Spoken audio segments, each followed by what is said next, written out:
香港咧係發生咗一場災難，亦即係雲福苑嘅火災事件。樹洞香港咧喺呢度咧向所有受影響嘅人同埋佢哋嘅家屬致以我哋嘅慰問。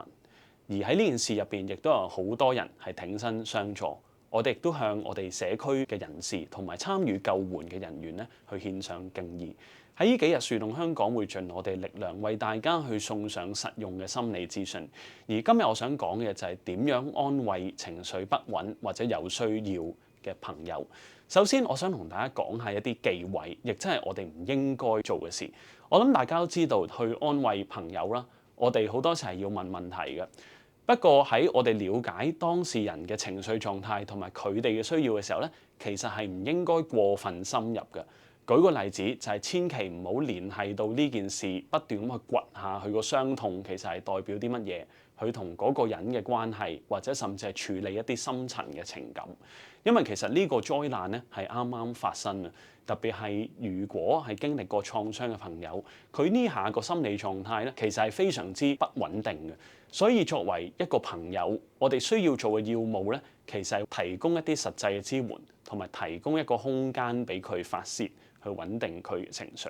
咁具體嚟講，有邊一啲事情係我哋應該做同埋要做得好嘅咧？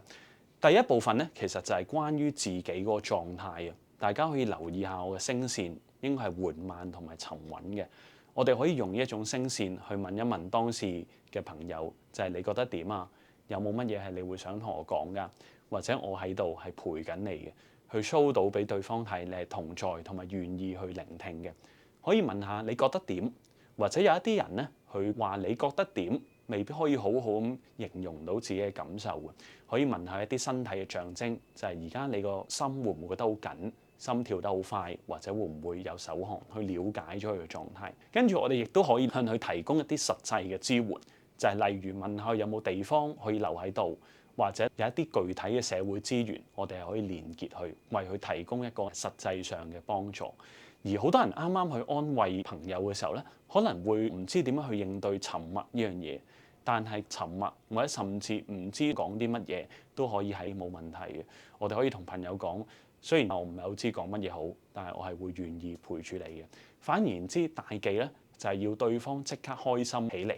當對方係有唔同嘅情緒狀態，我哋感覺好着急，要你即刻好返，咁樣咧係反而會弄巧反拙嘅。